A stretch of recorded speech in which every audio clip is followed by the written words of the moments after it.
I'm Laurie Cardoza-Moore, and this is Focus on Israel.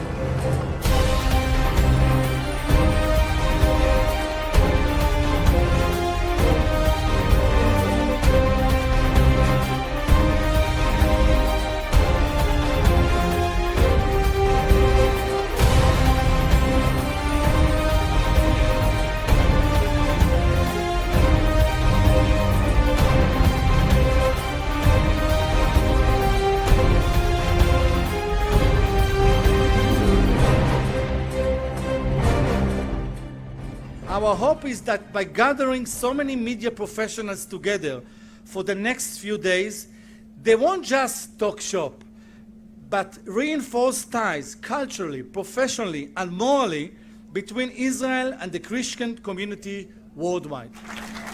We hope this connection will forge an added dimension to our relationship, and we will find the summit beneficial to our mutual understanding of the real facts on the ground. In 2019, the Israeli government hosted a first-of-its-kind conference for Christian media professionals in Jerusalem. The goal was to achieve greater accuracy in reporting on Israel. The summit's objective? Strengthen cooperation with Christians from around the world. Hello, I'm Laurie Cardoza-Moore, founder of Proclaiming Justice to the Nations, a nonprofit organization dedicated to educating and sharing the message of Christian biblical responsibility to the people and land of Israel in the face of a growing global anti-Semitism. Proclaiming Justice to the Nations was birthed to stop the silence, to wake up Christians and people of conscience to the realities of a world bent on destroying Israel and the Jewish people. In 2019, I was honored to be invited by the Israel Government Press Office and the Ministry of Jerusalem and Heritage to an exclusive 4-day conference, the Christian Media Summit. The summit brought together top-tier Christian journalists and news executives from around the globe. It included founders and CEOs of world-renowned Christian media outlets for a dialogue on key topics relevant to Israel and the Christian world. The goal was to foster better understanding and strengthen the friendship between Christians worldwide and the State of Israel. The summit included a number of events around Israel, including a trip to Trump Heights, an exclusive event with the President of Israel, and several other informative activities. A major aspect of the event was several important meetings, panel discussions, and educational talks about various subjects relating to Israel. I had the distinct honor of serving on an important panel to discuss the boycott, divestment, and sanctions movement. It was moderated by Mayan Hoffman, the news editor and head of online content and strategy at the Jerusalem Post. The other 3 panelists included Zaki Gabrieli, the Director General of the Ministry of Strategic Affairs, Dr. Tal Becker, a senior fellow at the Shalom Hartman Institute in Jerusalem. He also serves as the legal advisor of the Israeli Ministry of Foreign Affairs, and Bassam Ed, founder of Palestinian Human Rights Monitoring Group and presently the chairman of the Center for Near East Policy Research. Our panel was tasked to educate the audience about BDS's origins and how their actions are very often different than what appears on the surface. You know, today's panel, as we said, is about BDS, the boycott, divestment, and sanctions movement. It's a movement that in the United States and in Europe, certainly on college campuses, is actually often considered to be a human rights movement. It's a nonviolent movement, they say, that's not against Israel or the Jewish people, but simply its policies. Unfortunately, as we're going to hear more today when we go through the panel, we're going to learn a little bit more about BDS's origins, the actions, and they're very often different than what appears on the surface. And it's not only a concern because of the financial impact, which we'll talk about, that it has both on the residents of Israel and on the settlements, of course, but it's also an issue because the policy of differentiating between Israel and Judea and Samaria is counterproductive because it also aims to undermine the very activities that form the basis for any kind of viable peace. So, I wanted to transition to you, Lori, if it's okay. Lori will tell you a little bit about herself, but she can also, if you could talk about what your team is seeing, both on the college campuses, they're fighting on the grounds, how you're combating it, and then also from K through 12 and some of what's going on, not only on the higher education, but in the elementary schools. Absolutely. Thank you so much. And Nisan, thank you for this incredible opportunity to be here and to share this and share some of the best practices that PJTN has been doing. Mayan talked about what's happening on college campuses. And ladies and gentlemen, it's outrageous what just happened in Minnesota. What about Wheaton College? We're all Christians here in this room. We all know about Wheaton, don't we? Prestigious university for our kids. Do you know what's going on at Wheaton? They're having a neighborly conference. They have invited, and I haven't reviewed all of the people that will be speaking, but they have a member of Hamas, a supporter of terrorism, who is going to be one of their guest speakers for a Christian conference at a Christian university, prestigious Wheaton University, the head of World Vision or Islamic Relief USA.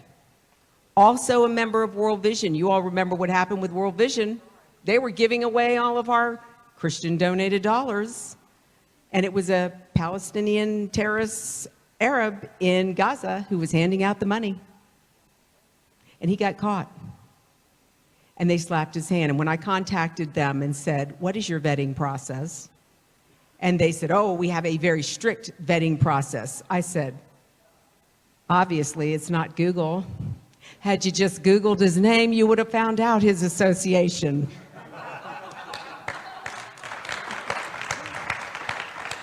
Ladies and gentlemen, not only are we seeing it on the college campuses, we are also witnessing it in our children's textbooks.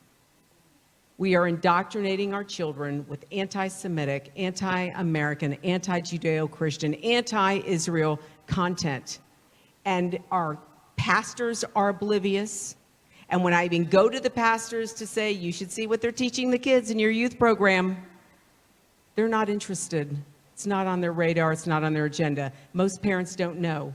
We found a textbook in Williamson County, the Belt Buckle of the Bible Belt, one of the top 10 wealthiest conservative Christian communities across the United States.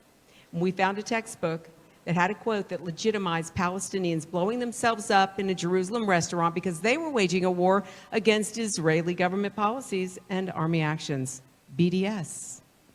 Look at the content in the textbook. Israel is an occupying force. This is a threat to our future.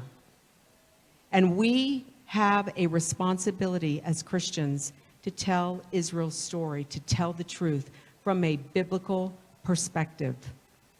We don't base our decisions on what is politically expedient. Yes, politics goes on, but our foundation is based on the faith that we both adhere to, the Bible, the Word of God, His covenant and His promise to Israel. Thank you so much. Now, Bassem, I wanted to turn to you here because you too have really spoken a lot about what's happening on these college campuses. And you've said before that the Israel-Palestinian conflict is today felt more on the college campuses, in fact, than in Jerusalem or Ramallah. Why do you think the conflict has moved to these campuses, and do you feel the students are well informed about their efforts? You know, since 5 years ago, I am a person who's making between 5 to 7 tours a year to the campuses in the United States. I was threatened, and sometimes I used to say that it is much more secure for myself to be in Jericho rather than to be in New York. And unfortunately, I am feeling the Israeli-Palestinian conflict, not in Ramallah, by the way, but only on the campuses of the United States, mainly in the United States, much more than in Europe, by the way. I used to say sometimes what the BDS will do if Israel one day will decide to boycott the Palestinian workers. Will the BDS start looking for jobs for us in Germany and in Brussels and in US? what really the BDS will do. Then the BDS will be jobless, by the way, because they have nothing to do.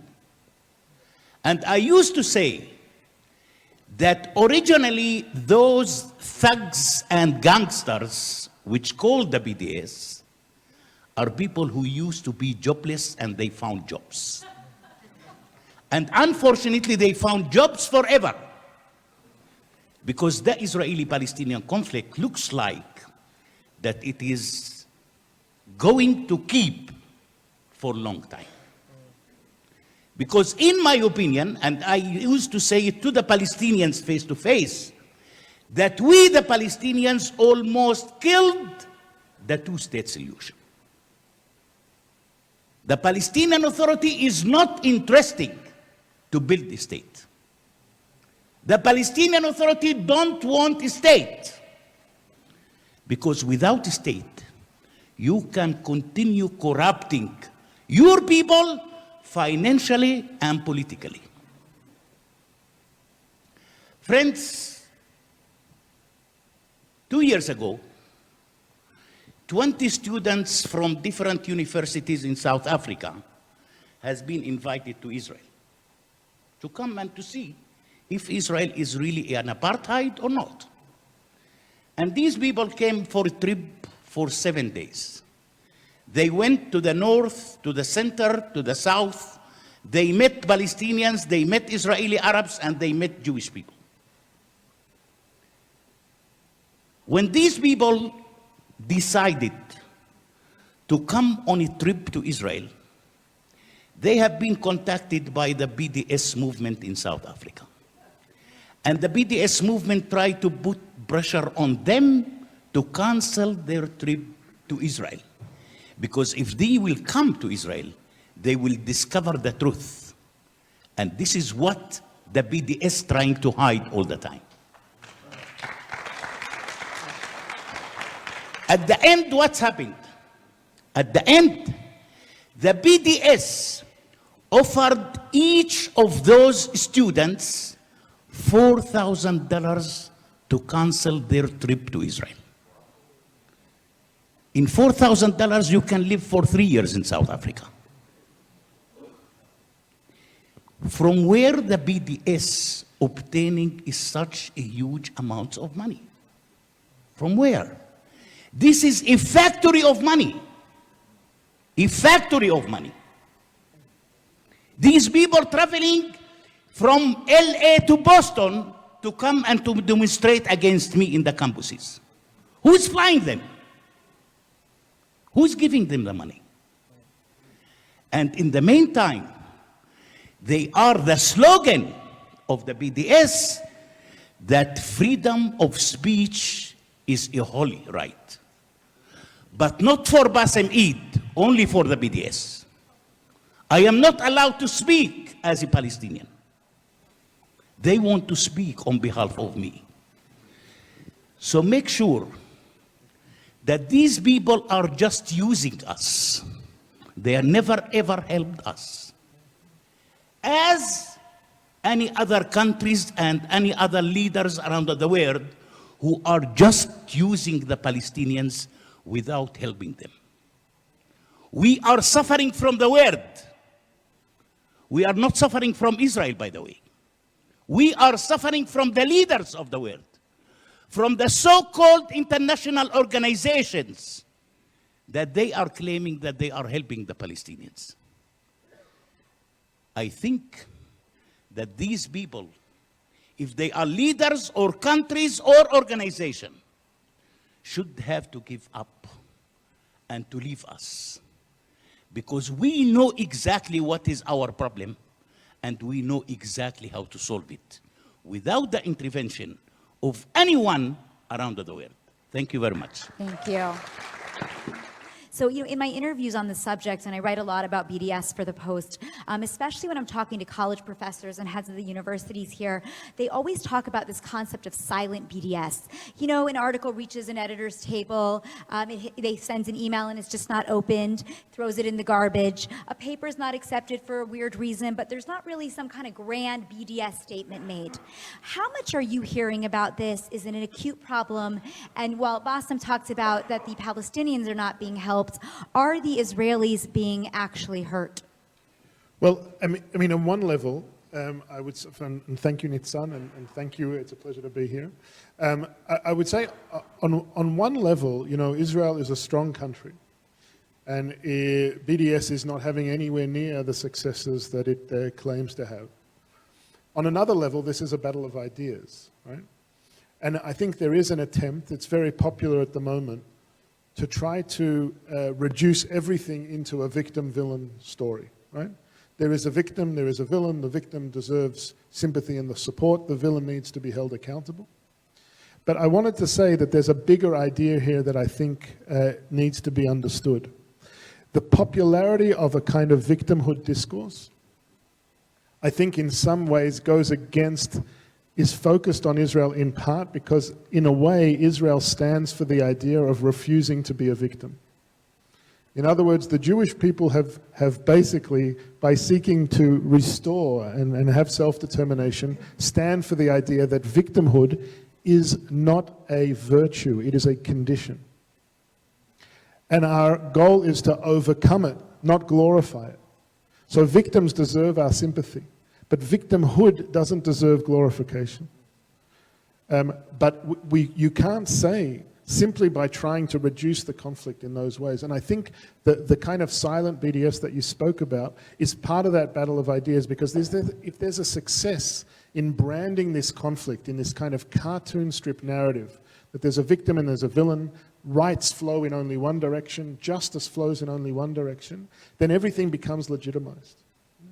And we have to stand for the idea that our goal here is not to glorify victimhood and not to perpetuate it, but to help both Jews and Palestinians to shape their own future, and BDS acts to move these two peoples apart from each other rather than bringing them together.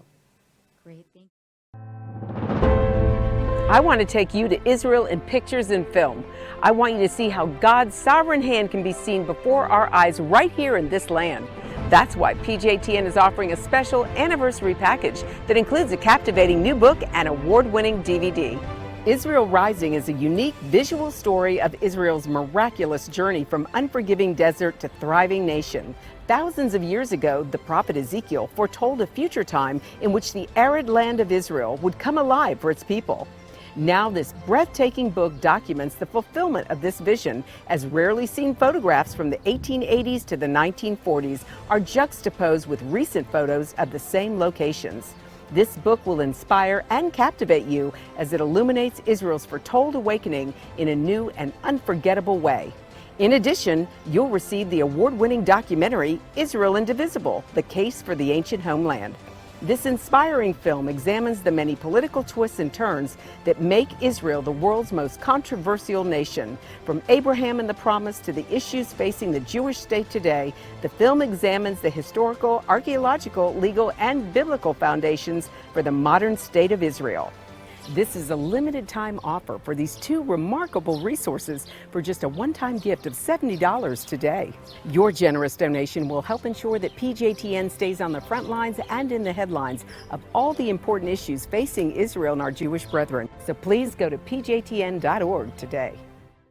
From studying history, it's very clear that what starts with the Jews never ends only with the Jews.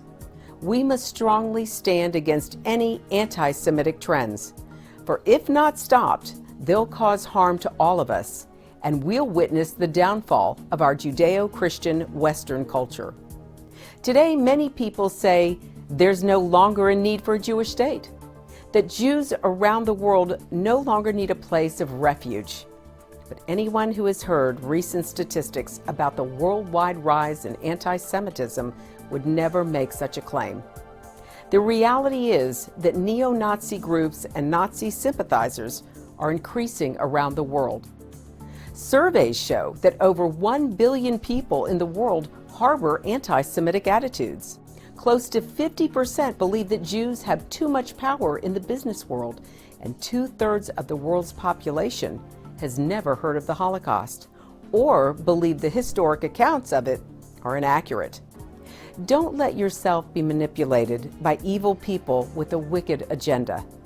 When the self-serving villains are in control, good people from all religions suffer. Muslims, Christians, and all people of conscience should stand proudly and show respect for a country that gives so much to the world in so many ways. Do your part, do your research, and do what you can to make a difference. Because what happens in Israel does affect us all. This is not just a Jewish or just an Israeli problem. This is a problem for all humanity, for each and every one of us who believe in freedom and human rights. Learn more about what you can do at pjtn.org. Anyway, I want to go back to you, actually, if that's okay, Bassem, and talk to you a little, and to Lori as well. It's interesting. I mean, you were born in Jordan-occupied East Jerusalem, your bio said, and you're against the BDS movement. You just spoke very beautifully about your stance, but you're a Palestinian. Why speak out against the BDS movement? It obviously makes you be at risk when you're in the United States. And are there other Palestinians like you? First of all, I think that there are hundreds of thousands of Palestinians who are completely against the BDS. Because when people becomes against the BDS, that means that people are trying to keep their own income in turn to survive. And I will never be able to survive with a boycott. I couldn't survive with a boycott. On the other side, the BDS is not only trying to fire our workers from their jobs. In the meantime, by firing an employee from his job, you already stop the health care insurance of his children. Why these children of those workers should have to be the victims or victimized by the BDS? Why? In the meantime, by the way, the Palestinian Authority itself, it never ever stood up by calling boycott on Israel, the Palestinian Authority, because we have these days around 150,000 Palestinian workers from the West Bank who are crossing every early morning between the West Bank to inside Israel for work. If the Palestinian Authority will start imposing boycott on Israel and not allowing these workers to go and to work, then that will be a tragedy for the Palestinian Authority. Because the Palestinian Authority is unable to find one job in the West Bank. One job. They are unable. So this is also a very important issue. But in the meantime, I am so angry on the Palestinian Authority, why the Palestinian Authority should have, in my opinion, to stand together with Israel fighting the BDS. Thank you. It's amazing. And Lori, I want to circle back to you too. As you said, you're a Christian. You don't have an obligation to be pro-Israel. You don't have an obligation to fight anti-Semitism the way maybe a Jew would feel obligated to fight for themselves. Why take on this cause? And, how is it as a Christian going onto these college campuses and supporting Israel? If we look back over the last 2,000 years, since Christianity pulled away from its Hebrew foundation, and we look at how anti-Semitism has been pervasive in Christianity, and if you don't know, if this is not an area that you're familiar, I'm telling you, you have to research it, because for about 1,700 years we have seen anti-Semitism. Christians were silent throughout history during the pogroms. They were silent during the Inquisition. They were silent during the Holocaust. And when I first got involved in this, after years of studying the Bible, I love history and I love to study the scriptures. But I asked the question, Lord, where were the Christians in Germany? Germany at the time was a Judeo-Christian nation.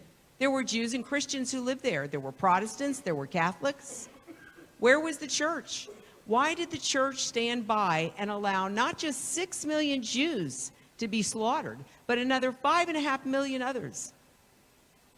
That's outrageous, ladies and gentlemen. We know about Dietrich Bonhoeffer. We know about Corrie ten Boom and her father and others, Father Bruno, others who risked their lives. But Dietrich Bonhoeffer said silence in the face of evil is itself evil. God will not hold us guiltless. Not to speak is to speak, and not to act is to act. It is our responsibility, ladies and gentlemen. God put us on this planet at this time when the nation of Israel was reestablished just as the prophets foretold, and he's given us all a role to play.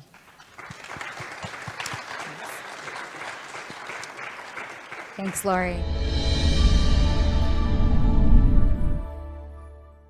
The Christian Media Summit was very well done and was both exciting and informative.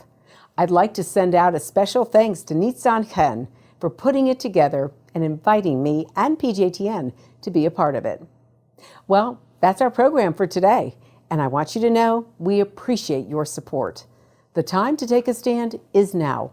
Be a leader in your community and in your church. One person can make a difference. Get involved with and support pro-Israel organizations such as PJTN. Call your senators, congressmen. Let your elected leaders hear from you. Visit our website to learn more. Sign up to receive action alerts and order our films to share with family and friends. Please encourage everyone you know to tune in and become informed. God bless you, and thank you for all you do on behalf of our Jewish brethren and all Israel. We'll see you next time on Focus on Israel. To support this program, send your tax-deductible gift to Proclaiming Justice to the Nations, P.O. Box 682711, Franklin, Tennessee 37068. You can also support PJTN online. Visit pjtn.org or call 1-877-873-9020. Anti-Semitism has reached epic proportions, and Israel is now surrounded by nations who seek its destruction. For Israel to lose just one battle would mean losing everything. As Christians, it is our biblical responsibility to stand with our Jewish brethren and Israel. PJTN needs your help to reach more Christians with this urgent message. Please visit our website to become a member today and order our award-winning documentaries. You must decide that you won't be silent. Sign up now at pjtn.org. God bless you, and thank you for your support and prayers.